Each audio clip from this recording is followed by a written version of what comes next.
नमस्कार दोस्तों, आप सबका अपने सुनीता भक्ति चैनल में एक बार फिर से स्वागत है। आप सभी को शारदीय नवरात्रि की शुभकामनाएं। दोस्तों, आज है 22 सितंबर 2025 और दिन है सोमवार का। तो आज है शारदीय नवरात्रि का पहला दिन। नवरात्रि में दुर्गा सप्तशती पाठ हमें करना चाहिए। तो दोस्तों, इस चैनल पर हम नित्य दुर्गा सप्तशती का पाठ सुनाया करेंगे। तो दोस्तों, हर रोज नवरात्रि के दुर्गा सप्तशती पाठ को आप लोग सुना करें। इसके बाद माँ दुर्गा की आरती भी आप सुनिए। और आपसे प्रार्थना है कि आप दुर्गा सप्तशती पाठ नियम पूर्वक सुना करें, जिससे माँ दुर्गा आपकी हर मनोकामना पूर्ण करेगी। तो चलिए दोस्तों, सबसे पहले माँ दुर्गा का ध्यान करते हुए माँ दुर्गा कवच पाठ का प्रारंभ करते हैं। और दोस्तों, वीडियो अच्छी लगे तो वीडियो को लाइक भी जरूर करें तथा माँ दुर्गा देवी जय के जयकारे कमेंट बॉक्स में जरूर लिखें। ओम दुम दुर्गाय नमः, ओम चंडिकाय नमः। माँ चंडी देवी के स्वरूप को मैं नमन करता हूँ। माँ का ध्यान करते हुए हम इस चंडी पाठ को प्रारंभ कर रहे हैं। मैं ऋषि मार्कंडेय जी ब्रह्मा पिताजी से बोले, हे पितामह, जो इस संसार में गोपनीय है और जो आपने किसी को आज तक न बतलाया हो, वह कवच मुझे बतलाइए। तो इस पर ब्रह्मा जी कहने लगे, अत्यंत गुप्त व सब प्राणियों की भलाई करने वाला कवच मुझसे सुनो। प्रथम शैलपुत्री, दूसरी ब्रह्मचारिणी, तीसरी चंद्रघंटा, चौथी कुसमांडा, पांचवी स्कंद माता, छठी कात्यायनी, सातवीं कालरात्रि, आठवीं महागौरी और नौवीं सिद्धिदात्री। यह देवी की 9 मूर्तियां और यह नव दुर्गा कहलाती हैं। आग में जलता हुआ, रण में शत्रु से गिरा हुआ, विषम संकट में फंसा हुआ मनुष्य यदि दुर्गा के नाम का स्मरण करे तो उसको कभी भी हानि नहीं होती। रण में उसके लिए कुछ भी आपत्ति नहीं है और न ही उसे किसी प्रकार का दुख या डर होता है। हे देवी, जिसने श्रद्धा पूर्वक तुम्हारा स्मरण किया है उसकी वृद्धि होती है, और जो तुम्हारा चिंतन करते हैं उनकी तुम निसंदेह रक्षा करने वाली हो। चामुंडा प्रेत पर, वाराही भैंसे पर, रुद्री हाथी पर, वैष्णवी गरुड़ पर अपना आसन जमाती है। माहेश्वरी बैल पर, कुमारी मोर पर और हाथ में कमल लिए हुए विष्णु प्रिया लक्ष्मी जी कमल के आसन पर विराजती है। बैल पर बैठी हुई ईश्वरी देवी ने श्वेत रूप धारण कर रखा है और सब प्रकार के आभूषणों से विभूषित ब्राह्मी देवी हंस पर बैठती है। और इस प्रकार यह सब देवियां सब प्रकार के योगों से युक्त होकर और अनेक प्रकार के रत्न धारण किए हुए हैं। भक्तों की रक्षा के लिए संपूर्ण देवी रथ में बैठी हुई तथा क्रोध से भरी हुई दिखाई देती है। चक्र, गदा, शक्ति, हल और मूसल, खेटक और तोमर, परशु तथा पास, बाला और त्रिशूल एवं उत्तम सारंग आदि शास्त्रों को दैत्यों के नाश के लिए और भक्तों की रक्षा के लिए, देवताओं के कल्याण के लिए धारण किए हुए हैं। हे महारुद्रे, अत्यंत घोर पराक्रम, महान बल और महान उत्साही वाली देवी, तुमको मैं नमस्कार करता हूँ। हे देवी, तुम्हारा दर्शन दुर्लभ है तथा आप शत्रुओं के भय को बढ़ाने वाली हो। हे जगदम्बिके, मेरी रक्षा करो। पूर्व दिशा में इंद्री मेरी रक्षा करे। अग्निकोण में अग्नि शक्ति, दक्षिण में वाराही देवी, नैऋत्य कोण में खड्गधारिणी देवी मेरी रक्षा करे। वारुणी, पश्चिम दिशा में वायु कोण में मृगवाहिनी, उत्तर में कुमारी और ईशान में शूलधारिणी देवी मेरी रक्षा करे। इसी प्रकार शव पर बैठी चामुंडा देवी दसों दिशाओं में मेरी रक्षा करे। जया देवी आगे, विजया पीछे की ओर, अजिता बाईं और अपराजिता दाहिनी ओर मेरी रक्षा करे। उदोतिनी देवी शिखा की रक्षा करे तथा उमा सिर में स्थित होकर मेरी रक्षा करे। इसी प्रकार मस्तक में मालाधारी देवी रक्षा करे और यशस्विनी देवी मेरी बाहों पर संरक्षण करे। बाहों के मध्य भाग में त्रिनेत्रा नथुनों की यमघंटा देवी रक्षा करे।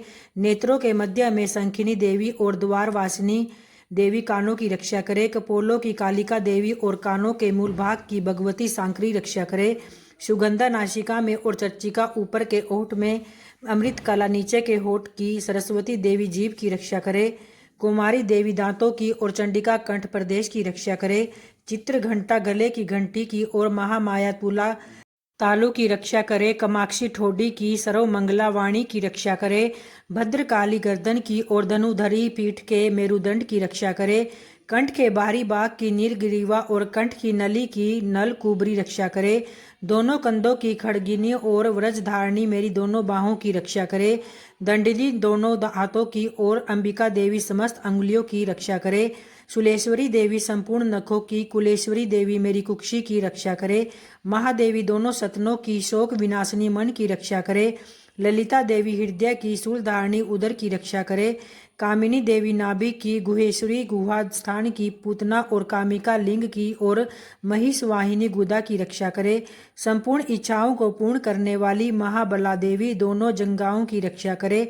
विंध्यवासिनी दोनों घुटनों की और तेजसी देवी दोनों पांवों के पृष्ठभाग की, श्रीधरी पांवों की अंगुलियों की, स्थलवासिनी तलुओं की रक्षा करे। करालिनी देवी नखों की, उदर केसनी केशों की, बागेश्वरी वाणी की, रोमवलियों के छिद्रों की, कुबेरी और त्वचा के बागेश्वरी देवी की रक्षा करे। पार्वती देवी रक्त मज्जा वसा मांस हड्डी की रक्षा करे। काल रात्रि आंतों की, मुक्तेश्वरी देवी पित्त की, पद्मावती कमलकोश की, चूड़ामणि कफ की रक्षा करे। ज्वालामुखी नसों के जल की, अभेद्या देवी शरीर के सब जोड़ों की रक्षा करे। ब्राह्मणी मेरे वीर्य की, छत्रेश्वरी छाया की और धर्मधारिणी मेरे अहंकार मन तथा बुद्धि की रक्षा करे। प्राण अपान समान उदान और व्यान की, वज्रहस्ता देवी रक्षा करे। कल्याण शोभना मेरे प्राण की, रस रूप गंध शब्द और स्पर्श इन विषयों का अनुभव करते हुए समय योगिनी देवी मेरी रक्षा करे। तथा मेरे सत्व गुण रजोगुण तमोगुण की रक्षा नारायणी देवी करे। आयु की रक्षा वाराही देवी करे। वैष्णवी धर्म की तथा चक्रिणी देवी मेरे यश कीर्ति लक्ष्मी धन विद्या की रक्षा करे। इंद्राणी मेरे शरीर की रक्षा करे। और हे चंडिके, आप मेरे पशुओं की रक्षा करिए। महालक्ष्मी मेरे पुत्रों की रक्षा करे। और भैरवी मेरी पत्नी की रक्षा करे। मेरे पथ की सुपता तथा मार्ग की समाज करी देवी रक्षा करे। राजा के दरबार में महालक्ष्मी तथा सब और व्याप्त रहने वाली विजया देवी चारों ओर से मेरी रक्षा करे। जो स्थान रक्षा से रहित हो और कवच में रह गया हो, उसकी पापों का नाश करने वाली जयंती देवी मेरी रक्षा करे। अपना शुभ चाहने वाले मनुष्य को बिना कवच के एक पग भी कहीं नहीं जाना चाहिए, क्योंकि कवच रखने वाला मनुष्य जहाँ जहाँ भी जाता है वहाँ वहाँ उसे अवश्य धन लाभ होता है तथा विजय प्राप्त करता है। वह जिस अभिष्ट वस्तु की इच्छा करता है वह उसको इस कवच के प्रभाव से अवश्य मिलती है और वह इसी संसार में महा ऐश्वर्य को प्राप्त होता है। और जिससे कवचधारी मनुष्य निर्भय होता है और वह तीनों लोकों में माननीय होता है। देवी का यह कवच देवताओं के लिए भी कठिन है।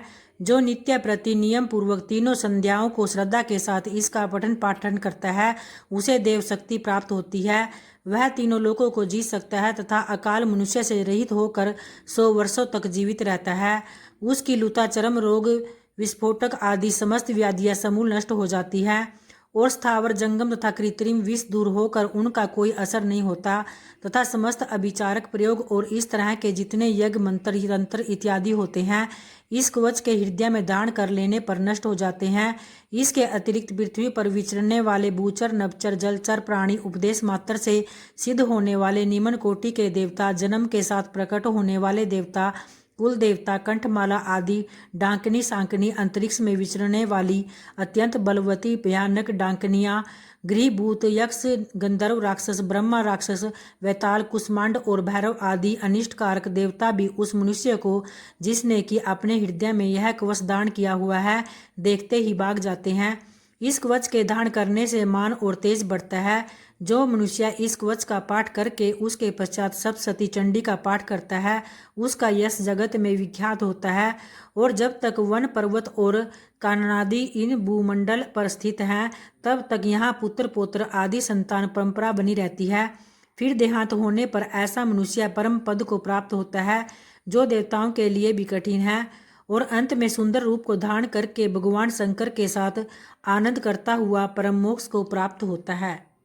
और आइए भक्तों, अब सुनते हैं अगला स्तोत्रम पाठ, जिसमें मार्कंडेय महर्षि जी कहते हैं, जयंती मंगला काली भद्रकाली कपालिनी दुर्गा क्षमा शिवा दात्री स्वधा स्वाहा इन नामों से प्रसिद्ध देवी तुम्हें मैं नमस्कार करता हूँ। हे देवी, तुम्हारी जय हो। प्राणियों के संपूर्ण दुख हरने वाली तथा सब में व्याप्त रहने वाली देवी तुम्हारी जय हो। काल रात्रि तुम्हें नमस्कार हो।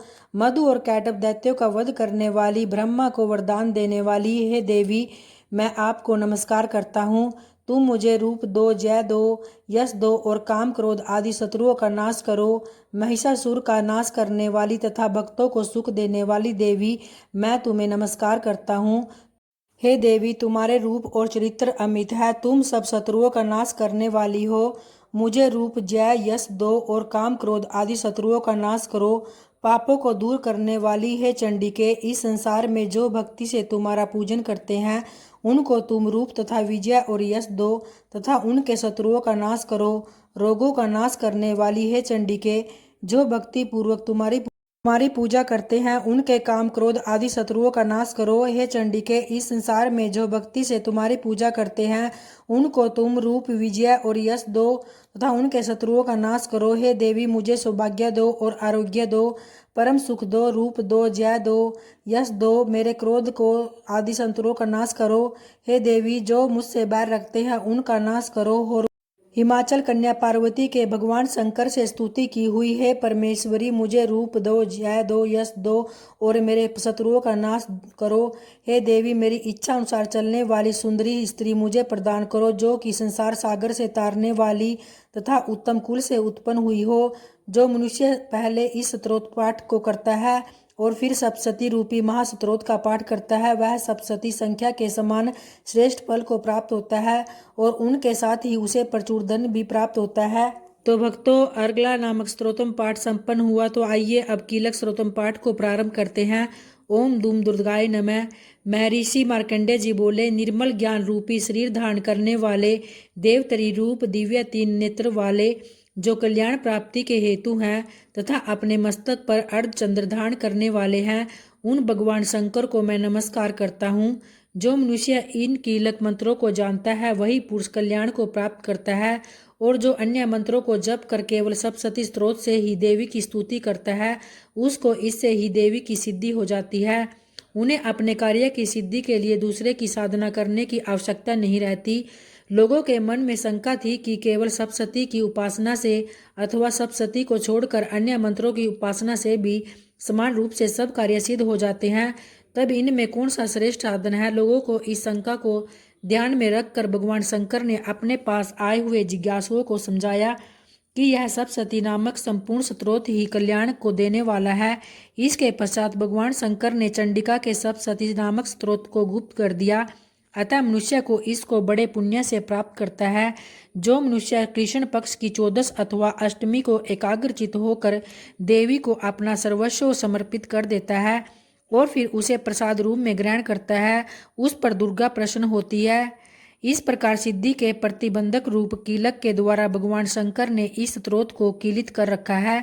जो पुरुष इस सप्तशती को निष्कीलन करके नित्य पाठ करता है वह सिद्ध हो जाता है और वही देवों का पार्षद, और वह मरकर अंत में मोक्ष को प्राप्त करता है। किंतु इस कीलक की विधि को जानकर ही सप्तशती का पाठ करना चाहिए।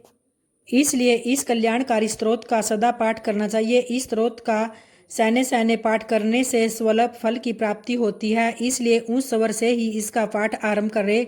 जिस देवी के प्रसाद से ऐश्वर्य, सौभाग्य, आरोग्य, संपत्ति, शत्रुनाश तथा परम मोक्ष की प्राप्ति होती है, उस देवी की स्तुति मनुष्य को अवश्य करनी चाहिए। तो इस प्रकार से भक्तों कीलक स्तोत्रम पाठ समाप्त होता है।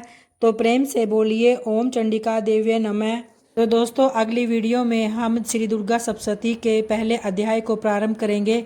तो आप सभी दुर्गा सप्तशती के पहले अध्याय का श्रवण जरूर करें।